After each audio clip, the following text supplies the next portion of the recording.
తెనాలి ప్రజలు నాకు బ్రహ్మరథం పడుతున్నారని తెనాలి వైసీపీ ఎమ్మెల్యే అభ్యర్థి అన్నాబత్తుని శివకుమార్ అన్నారు. నాదెండ్ల కుటుంబం అంటేనే వెన్నుపోటు కుటుంబమని మండిపడ్డారాయన. తెనాలిలో అత్యధిక మెజార్టీతో గెలుస్తారని ధీమా వ్యక్తం చేశారు. తెనాలి అభివృద్ధి శివన్నతోనే సాధ్యమని ప్రజలు నమ్మారన్నారు. తాను చేసిన అభివృద్ధే తనను గెలిపిస్తుందని అన్నారు.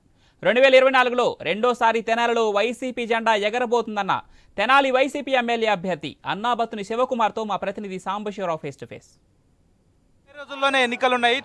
వైసీపీ అసెంబ్లీ అభ్యర్థి తెనాలి అసెంబ్లీ అభ్యర్థి అన్నాబత్తుని శివకుమార్ ప్రచారం జోరుగా కొనసాగిస్తూ ఉన్నారు. ముఖ్యంగా ప్రజల నుంచి మంచి ఆదరణ వస్తూ ఉంది. నామినేషన్ తోటే పూర్తిగా కూడా తెనాలి నియోజకవర్గంలో ఆయన సత్తా ఏందో చాటి చెప్పారు. అయితే మరి ప్రస్తుతం ప్రజల నుంచి ఎటువంటి ఆదరణ వస్తూ ఉంది, మరి 2024లో ఏ విధంగా పోటీ ఇవ్వబోతా ఉన్నారు, ఇదే అంశంపై మాట్లాడడానికి మనతో పాటు అన్నాబత్తుని శివకుమార్ ఉన్నారు. సార్ చెప్పండి, మీరు ఇప్పటికే నామినేషన్ వేశారు, భారీ నామినేషన్ తోటే మీ సత్తా చాటి చెప్పారు. ఎట్లా వస్తుంది ప్రజల నుంచి ఆదరణ, ఏ విధంగా? ప్రజలు బ్రహ్మరథం పడతా ఉన్నారు. దేనికి ప్రజలు ఈ రకంగా స్పందిస్తున్నారంటే ఒకే ఒకటి, హామీలు ఇచ్చి అమలు చేయని తెలుగుదేశం పార్టీ, జనసేన, బీజేపీ ఒక పక్క అయితే, ఏదైతే మేనిఫెస్టోలో 2019 ఎలక్షన్లప్పుడు హామీ ఇచ్చామో ఆ హామీల మొత్తాన్ని నెరవేర్చి, అంటే ఎగ్జామినేషన్ని డిస్టెన్స్లో పూర్తి చేసి రిజల్ట్ కోసం వెయిట్ చేసే విధంగా ప్రజలు 5 సంవత్సరాల పరిపాలనలో ఈ రాష్ట్ర ముఖ్యమంత్రి జగన్మోహన్ రెడ్డి గారు చేసిన సంక్షేమాన్ని, అభివృద్ధిని మళ్ళీ ఈ రాష్ట్రంలో జగన్మోహన్ రెడ్డి గారే ముఖ్యమంత్రిగా ఉంటే ప్రజలు బాగుంటారు అనే ఉద్దేశంతో ప్రజలు బ్రహ్మరథం పడతా ఉన్నారు. అలాగే ప్రజలు మళ్ళీ జగన్మోహన్ రెడ్డి గారి నాయకత్వంలోనే ఈ రాష్ట్రంలో పేదవాడు, మధ్యతరగతాడు బాగుంటాడు అనే అభిప్రాయంతో ఈరోజు రోడ్డు మీదకి వచ్చి ఈ రాష్ట్ర ముఖ్యమంత్రి జగన్మోహన్ రెడ్డి గారికి మేము ఉండాం అని చూపిస్తూ ఉన్నారు. మీరు నిన్న నామినేషన్ వేసిన తర్వాత శివకుమార్ అంటే నిజాయితీ, నాదెండ్ల భాస్కర్ రావు, ఎన్టీ రామారావుకి వెన్నుపోటు పొడిచారు, ఈరోజు నాదెండ్ల మనోహర్, పవన్ కళ్యాణ్కి వెన్నుపోటు పొడుస్తున్నారని చెప్పేసి కూడా నిన్న మీరు అన్నారు. మీ నిజాయితీ గురించి చెప్పారు. ఎట్లా చూడొచ్చు? వాస్తవం కదా. ఇప్పుడు 1982లో ఎన్టీ రామారావు తెలుగుదేశం పార్టీని పెట్టారు. ఆ రోజు నాదెండ్ల భాస్కర్ రావు, అట్లాగే మా తండ్రి స్వర్గీయ అన్నా సత్యనారాయణ గారు అందరూ తెలుగుదేశం పార్టీలో ఉంటారు. ఎన్టీ రామారావు గారిని అసలు ఈ దేశంలోనే ఫస్ట్ వెన్నుపోటు అనే దానికి అర్థం, నిర్వచనం ఎవరు అంటే నాదెండ్ల భాస్కర్ రావు. ఇది అందరికీ తెలిసిందే కదా. ఆ రోజు ఎన్టీ రామారావుకి వెన్నుపోటు పొడిచిన నాదెండ్ల భాస్కర్ రావు కొడుకు నాదెండ్ల మనోహర్, ఆ రోజు ఎన్టీ రామారావుకి విశ్వాసంగా నిలిచిన అన్నాబత్తుని సత్యనారాయణ కొడుకు అన్నాబత్తుని శివకుమార్ ఈరోజు ఉన్నాడు. వీళ్ళిద్దరూ పోటీ చేస్తూ ఉంటాం. ఈరోజు చూసుకుంటే ఎక్కడైతే నాదెండ్ల భాస్కర్ రావు కొడుకు మనోహర్ గారు కాంగ్రెస్లో ఉండి ఆ తర్వాత జనసేనలో చేరి ఈరోజు పవన్ కళ్యాణ్ని, కాపుల్ని చంద్రబాబు నాయుడు గారికి తాకట్టు పెట్టే విధంగా ఆయన వెన్నుపోటు పొడిస్తే ఈరోజు నేను జగన్మోహన్ రెడ్డి గారి పక్షాన ఉండి ఈరోజు 3వసారి శాసనసభ్యుడిగా పోటీ చేస్తూ జగన్మోహన్ రెడ్డి గారికి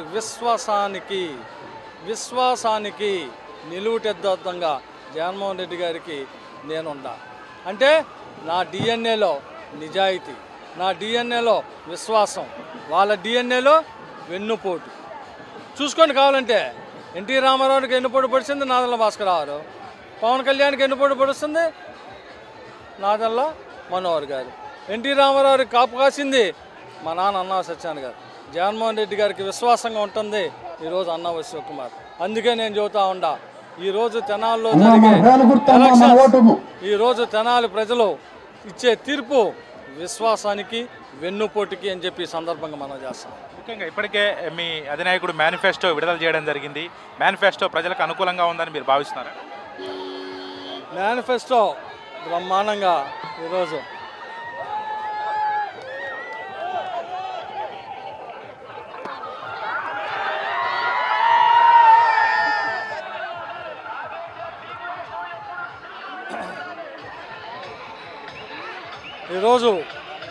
నేను ఈ సందర్భంగా మనందరం గమనించాల్సిన అంశం ఒకటి ఉంది. ఏంటంటే ప్రతి రాజకీయ పార్టీ వదిలే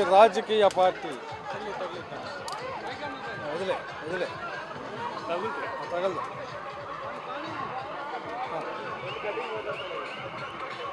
ప్రతి రాజకీయ పార్టీ ఎలక్షన్స్ ముందు వాళ్ళ మేనిఫెస్టోని విడుదల చేస్తారు.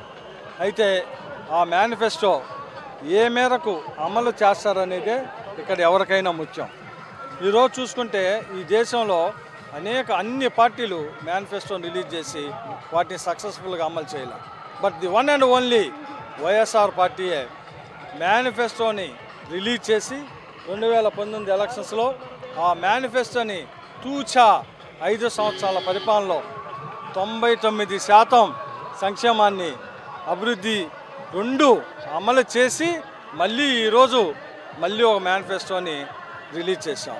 అంటే ఏంటి, ఏదైతే మేనిఫెస్టోలో పొందపరిచామో ఆ పొందపరిచిన దాన్ని అమలు చేసి జగన్మోహన్ రెడ్డి గారు మాట చెప్పాడు అంటే ఆ మాటని చేస్తాడు, చేసి చూపించాడు అని చెప్పి ఒక నిబద్ధతని ప్రజల మనసుని చొరగొని ఈరోజు మళ్ళీ మేనిఫెస్టోలో ప్రజల సంక్షేమాన్ని ప్రజల అభివృద్ధిని ఆకాంక్షించి ఏ సంక్షేమాన్ని తీసుకొచ్చాం. ఈ సంక్షేమం బ్రహ్మాండంగా ఉంది. ప్రజలు మేనిఫెస్టోలో రాసినది తూచా అమలు చేసే ఏకైక నాయకుడిగా జగన్మోహన్ రెడ్డి గారిని ఈరోజు తీసుకుంటూ ఉన్నారు. అందుకని తప్పకుండా మేనిఫెస్టో ఈరోజు ప్రజల మేనిఫెస్టో, ప్రజల అభివృద్ధి మేనిఫెస్టో, ప్రజలకి 5 సంవత్సరాల సంక్షేమాన్ని ఇచ్చి ఆ ప్రజలకి మేనిఫెస్టో ద్వారా వచ్చిన లబ్ధి, అంటే ఏదైతే సంక్షేమం ద్వారా అనేక స్కీముల ద్వారా లబ్ధి చేకూర్చామో ఆ లబ్ధి చేకూర్చిన ప్రతి కుటుంబం ఈరోజు మళ్ళీ ఆ మేనిఫెస్టోని విశ్వసిస్తుంది. జగన్మోహన్ రెడ్డి గారే చేయగలరు, జగన్మోహన్ రెడ్డి గారే ఇచ్చిన మాటను నిలబెట్టుకుంటాడనే రకంగా ఈరోజు ప్రజల్లో. చివరిగా అంటే ఇప్పుడు మీరు తెనాలి మీరు కూడా ఒక ఓన్ మేనిఫెస్టో పెడతారు నియోజకవర్గ అభివృద్ధి కోసం, అట్లాంటిది ఏమైనా ఉందా? మీరు సొంతంగా తెనాలి అభివృద్ధి చేయడానికి రేపు ఫస్ట్ వీక్న తెనాలి అభివృద్ధికి సంబంధించి ఆ అభివృద్ధి, ఎందుకంటే మేము గత 5 సంవత్సరాల్లో సంక్షేమానికి మొదట ప్రాధాన్యత ఇచ్చిన మాట నిజం. ఆ సంక్షేమానికి మొదట ప్రాధాన్యత ఇవ్వటం వల్లే 1800 కోట్ల రూపాయలు ఈ తెనాలి నియోజకవర్గ పేద ప్రజలు మధ్యతరగతి వాడి అకౌంట్లో పడింది. అలాగే డీబీటీ పద్ధతి, నాన్ డీబీటీ పద్ధతిలో 2 రకాలుగా వేసాం. ఈరోజు మళ్ళీ తెనాలి సంక్షేమంతో పాటు అభివృద్ధిని తీసుకెళ్లే దాంట్లో, అభివృద్ధి అంటే ఏంటి, పేదవాడిని ఇంకొంచెం పైకి తీసుకొచ్చేది. ఇన్ఫ్రాస్ట్రక్చర్ క్రియేషన్ రాబోయే రోజుల్లో ప్రభుత్వం నుంచి తెనాలి నియోజకవర్గ సుందర తెనాలిగా తీసుకొచ్చేదానికి చేయబోతూ ఉన్నాం. దీన్ని కూడా తొందరలోనే ప్రజలకు చెప్పబోతాం. 2019లో 151 సీట్లు వచ్చాయి. తెనాల్లో మీరు అత్యధికంగా విజయం సాధించారు. ఈసారి ఎన్ని సీట్లు రాబోతా ఉన్నాయి? మీకు ఎంత మెజార్టీ రాబోతుంది అనుకుంటున్నారు? అంటే తమ్ముడు, మీరే చూస్తూ ఉన్నారు, చూడు గ్రామాల్లో కానీ పట్టణంలో కానీ ప్రజలు ఏ రకంగా బ్రహ్మరథం పడుతున్నారు.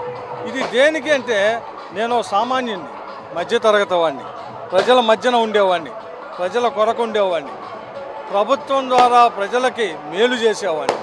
అనునిత్యం వాళ్ళ కష్టాల్లో, వాళ్ళ సుఖాల్లో, వాళ్ళ ప్రతి కార్యక్రమంలో శాసనసభ్యుడిగా వాళ్ళ మధ్యన ఉండాలి. దానికే ప్రజలు బ్రహ్మరథం పడతారు.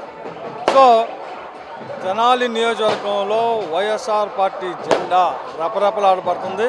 మీరు చూస్తారు, ఈ జిల్లాలోనే హైయెస్ట్ మెజార్టీ తెనాలి నియోజకవర్గంలో రాబోతుందని కూడా ఈ సందర్భంగా మొత్తంగా చూసుకోవచ్చు. ఈసారి హైయెస్ట్ మెజార్టీ జిల్లాలోనే తెనాల్లో రాబోతా ఉంది. దానికి తోడుగా నాదెండ్ల మనోహర్ కానీ నాదెండ్ల భాస్కర్ కానీ వాళ్ళ నైజాం వెన్నుపోటు పోసే నాట్యం. మా నాన్నగారు ఆ రోజు ఎన్టీ రామారావుకి నమ్మకంగా ఉన్నారు. ఈరోజు నేను సీఎం జగన్మోహన్ రెడ్డికి నమ్మకంగా ఉన్నాను. రాష్ట్రంలో వైసీపీ జెండా రెపరెపలు ఆడబోతా ఉంది. ఈసారి విజయం సాధించబోతా ఉన్నామని చెప్పేసి కూడా అన్నాబత్తిని శివకుమార్ చెప్తా ఉన్నారు. కెమెరా పర్సన్ మల్లికార్జున్తో సాంబశివరావు, ఐ న్యూస్, కొల్లిపర, బాపట్ల జిల్లా.